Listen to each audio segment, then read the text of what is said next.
এটাই কি সেই বিশ্ববিখ্যাত জমানো ব্যাংক? জি কাকা, এটাই জামানো ব্যাংক। আপনার কি প্রয়োজন আমারে বলেন। এই ব্যাংকের ম্যানেজারের লগে দেখা করতে আইছি। আপনি কি বলতে পারেন ম্যানেজার কোন রুমে বসে? আঙ্কেল, আপনার কি বলার আছে আপনি চেয়ারে বসেন, তারপর ঠান্ডা মাথায় বলেন। আমি এই ব্যাংকের ম্যানেজার, কোনো সমস্যা নেই, আপনি বলেন।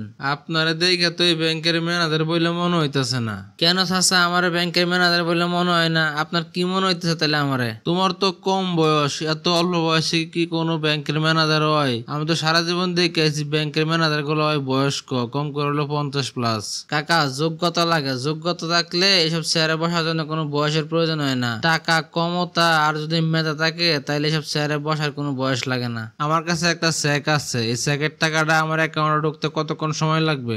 আপনার এই চেকের টাকা ঢুকতে কম করে হলো 24 ঘন্টা সময় লাগবে। আমি যে আগেই বলছিলাম তোমার ম্যানেজার আর বয়স হয় নাই। ব্যাংক দুইটা পাশাপাশি, এই পাশে একটা ওই পাশে একটা, তাহলে এতক্ষণ সময় লাগবে কেন টাকা ঢুকতে?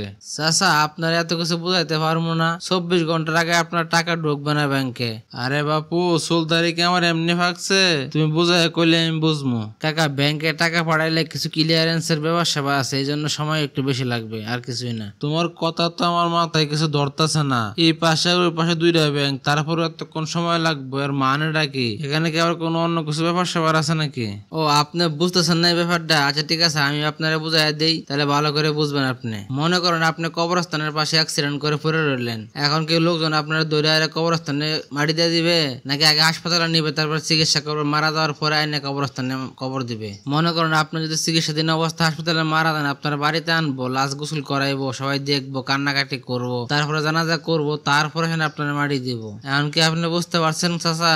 মনে করেন এই অ্যাক্সিডেন্টের মতনই আমাদের একটা সিস্টেম। এই সিস্টেমটা করতে করতে আমাদের 24 ঘন্টা সময় লাগে, তারপরে আপনার ব্যাংকের টাকা যায়, এর আগে না। আপনি আমার এই কি উদাহরণ দিলেন? আমার তো মনে হচ্ছে আপনি ম্যানেজার না ব্যাংকের, আপনি মনে হয় আজরাইল জান কবজ করার লাগে বসে রয়েছেন। চাচা, আমি আজরাইলেতে যাবো কার লাগে? আপনি তো বুঝতেছেন না, তাই আপনার খুলাসা করে বুঝাই দিলাম সিস্টেম কারে কয় বা সমস্যা কোন জায়গায়। তাই বললে কি আপনি এই ডয়ের বই দেখানোর উদাহরণ দিবেন? এখন তো আমার চোখে খালি কবরস্থান বাসতেছে। আমার টাকা ঢুকলে ঢুক, না ঢুকলে না, আমি আর আগামী 1 মাসের ভিতরে আপনার ব্যাংকে আইতেছি না। আরে চাচা, বসেন, যায়েন না, চা খান। আপনার একটা কথা কই, আপনি শুনেন। আপনার চুলদারি ফাঁকছে, ঠিক আছে, আপনার বয়স হয়েছে, এই কারণে যে আপনি পৃথিবীর সবকিছু বুঝেন তা কিন্তু না। তাই বলছি, সব জায়গায় গিয়ে গাড়াগাড়ি করেন না, একটু চুপ করে থাকেন। আর লজ্জা দিও না বাবা, তোমার কথা বুঝতে পারছি। ভালো থাকো, আমার জন্য দোয়া করো।